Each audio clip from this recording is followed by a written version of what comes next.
오늘의 10분 말씀. 어머님 병실에서 녹음하게 됨을 양해 부탁드립니다. 오늘 본문 에스더 2장에 들어가기에 앞서 전장 에스더 1장을 세 가지로 요약합니다. 첫째, 페르시아의 아하수에로 왕은 자신의 부와 권세를 자랑하려고 전국의 귀족들을 초대해 180일 동안 잔치를 엽니다.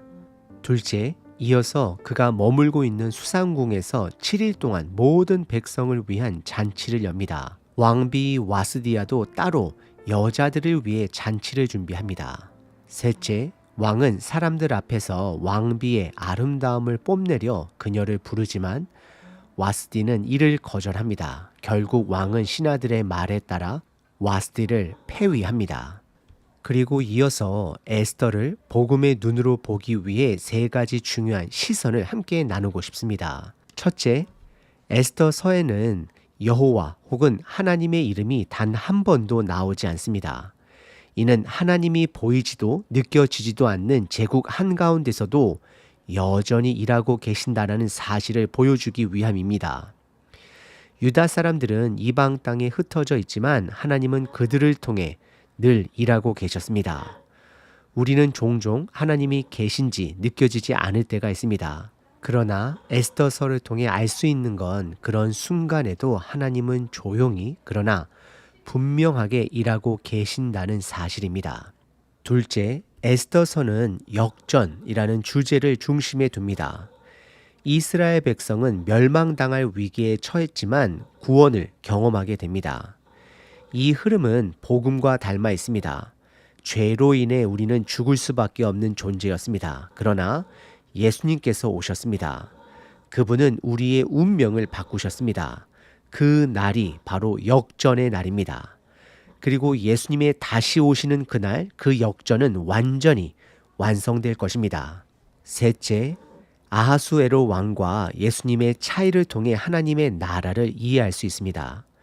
아하수에로는 자신의 권력과 자존심을 지키는 데 관심이 많았습니다. 통제하고 다스리는 것이 그의 목표였습니다. 하지만 예수님은 그렇지 않습니다. 그분은 통제하려고 오신 분이 아닙니다. 예수님이 보여주신 나라는 힘 있는 사람이 낮은 자를 섬기는 나라입니다. 다시 말씀드립니다. 예수님이 보여주신 나라는 높은 사람이 낮은 자를 섬기는 나라가 됩니다. 오늘 본문에서는 아하수에로 왕의 육체적인 욕망조차도 하나님의 계획 안에서 쓰이고 있습니다. 하나님은 그런 인간적인 선택들까지도 사용하셔서 결국 그분의 선한 뜻을 이루십니다. 이것이 하나님의 놀라운 주권이 됩니다. 그럼 이제 오늘 본문을 함께 살펴보겠습니다. 오늘 본문은 크게 세 부분으로 나눌 수 있습니다. 첫 번째 부분은 1절부터 4절까지입니다. 이 부분에서는 아하수에로 왕이 새로운 왕비를 뽑기로 결정합니다. 참고로 에스더 1장과 2장 사이에는 약 4년간의 시간 차이가 있습니다. 왜냐하면 1장에서는 아하수에로 왕이 통치한 지 3년째 되는 해로 시작하고 2장 16절에 보시면 그가 통치한 지 7년째 되는 때라고 기록하고 있기 때문입니다. 그래서 2장 1절의 그 후에라는 표현은 왕이 와스디를 폐위한 후 약 4년이 지난 시점을 말합니다. 성경이 이 시점에 대해 이렇게 말합니다. 그 후에 아하수에로의 왕이 노가 그침에 와스디와 그가 행한 일과 그에 대하여 내린 조서를 생각하거늘이라 기록합니다. 그는 이제 감정을 가라앉히고 당시의 결정을 다시 되돌아볼 수 있게 된 것입니다. 그리고 2절부터 4절까지에서는 왕의 측근들이 다시 왕에게 조언하기 시작합니다. 이 장면에서 주목할 점은 두 가지입니다. 첫째, 아하수에로 왕은 측근 관리들의 의견에 많이 의존합니다. 앞으로도 성경을 보면 그는 반복해서 주변 사람들의 말을 따라 움직입니다. 둘째, 이 측근들은 아리따운 처녀를 강조하며 수산궁에 불러 모을 것을 제안합니다. 아리따운, 아름다운이라는 표현이 이 짧은 구절에 3번이나 등장합니다. 이 말은 왕후를 고를 때 외모가 전부였다라는 것을 보여줍니다. 출신이나 성품은 전혀 고려되지 않았습니다. 그리고 3절에서는 헤게라는 인물이 등장합니다. 그는 왕의 내시로 후궁 후보자들을 맡아 외모 부분을 관리하는 사람입니다. 이것만 봐도 왕이 새로운 왕후를 선택하는 데 있어서 가장 중요한 조건은 외모 하나였습니다. 결국 아하수에로 왕은 와스드를 폐위하고 그녀를 대신할 새 왕비를 찾기로 한 것입니다. 이 장면은 세상의 권력이 가진 특징을 보여줍니다. 사람을 한 명의 식구로 보지 않고 소유물처럼 다룬다는 것입니다. 가장 아름다운 사람을 고르되 그 사람의 인격이나 삶은 중요하지 않았습니다. 이런 권력의 모습은 지금 우리가 사는 현실과도 연결됩니다. 두 번째 이야기 안에는 많은 정보들이 있는데요. 최대한 정리하여 나눠드리겠습니다. 유다 여인 에스더가 처음 등장하는 장면입니다. 5절부터 11절까지입니다. 먼저 5절에서는 이야기의 중요한 인물 중 한 명인 모르드게가 나옵니다. 그는 에스더의 사촌 오빠입니다. 정확히 말하면 모르드게의 아버지의 형제, 즉 삼촌의 딸이 에스더가 됩니다. 성경은 모르드게가 수산성 안에 살고 있는 유다인이다라고 말합니다.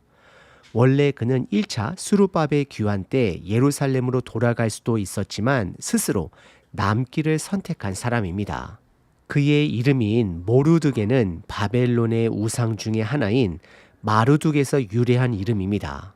그의 유다식 이름은 성경에 기록되어 있지 않습니다. 이 점은 그가 유다인이었음에도 불구하고 바벨론 이름을 사용하며 정체성을 숨기고 살아갔다는 사실을 보여줍니다. 성경은 또 그가 베냐민 지파, 곧 사울 왕의 지파 출신이며 야일의 아들이다라고 소개합니다. 그리고 6절에서는 그가 바벨론으로 끌려왔었던 시기를 설명합니다.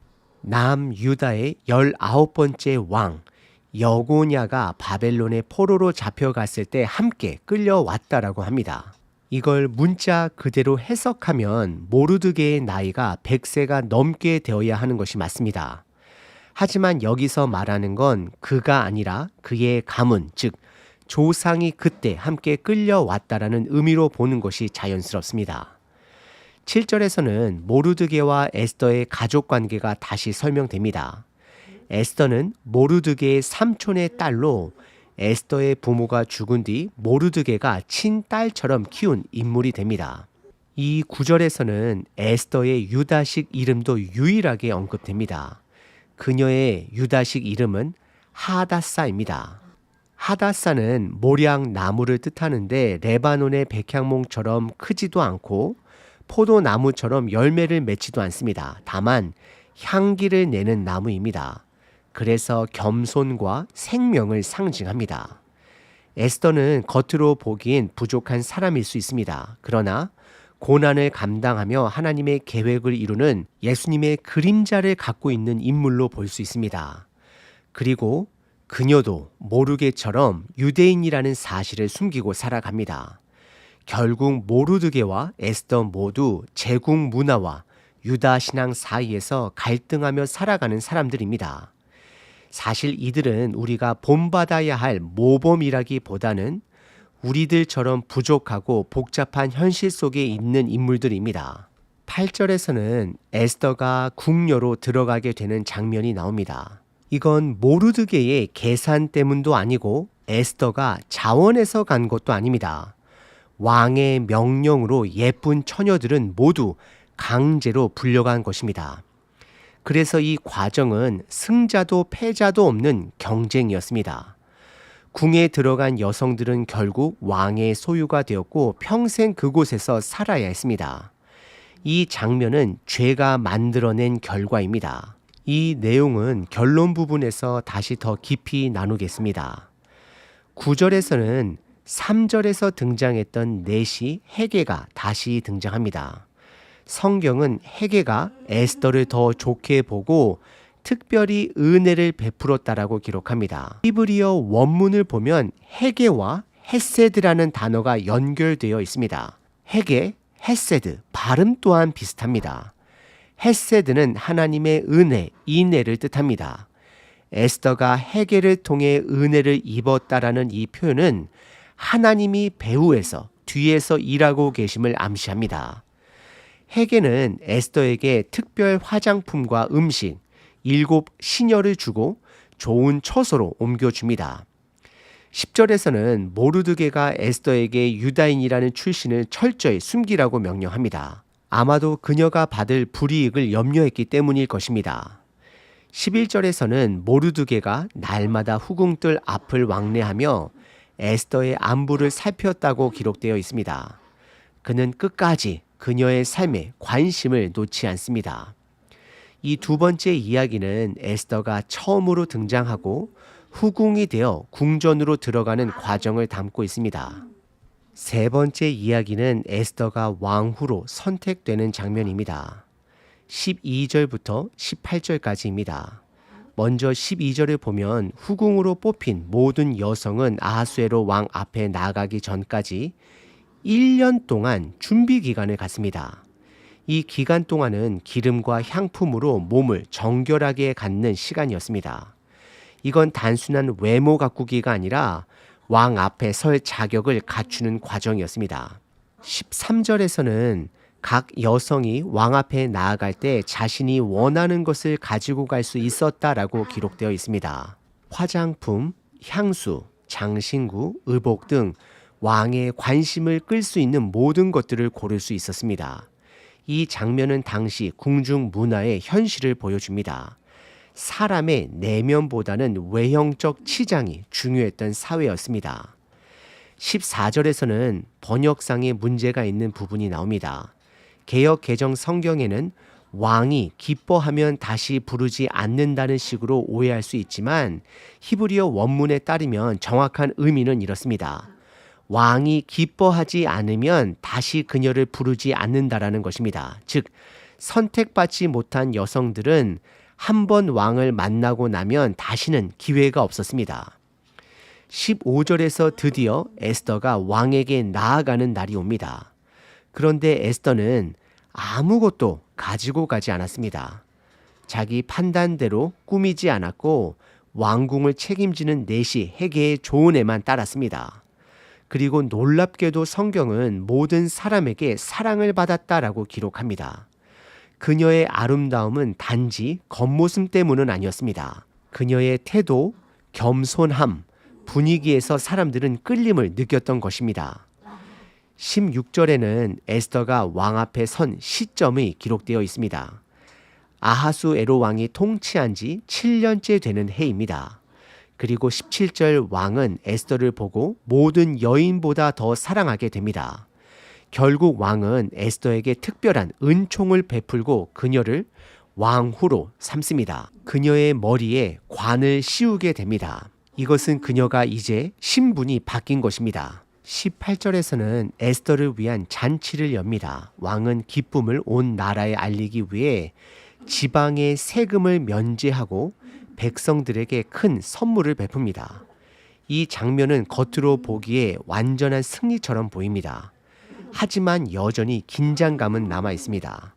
에스더는 여전히 자신이 유다 사람이라는 사실을 감추고 있습니다. 자신의 정체성을 드러내지 못한 채 왕후가 된 것입니다. 이건 단지 에스더의 개인적 문제가 아니라 앞으로 전개될 이야기의 중요한 복선입니다. 오늘 본문을 가만히 살펴보면 시작은 단순히 왕의 외로움에서 출발합니다. 아하수에로 왕이 외로워하자 그의 측근들은 새로운 왕후를 뽑자고 제안합니다. 왕은 그 제안을 좋게 여깁니다. 그리고 수산을 포함한 전국 각지에서 외모가 뛰어난 처녀들을 강제로 불러들이게 됩니다. 에스더는 수산성 안에 살고 있었기 때문에 피할 길이 없었을 것입니다.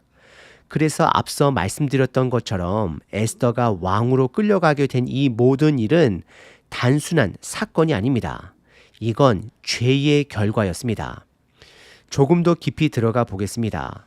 왜 에스더는 수산에 살고 있었던 것일까요? 그 근원을 따라 올라가 보면 결국 조상들의 불순종 때문이었습니다.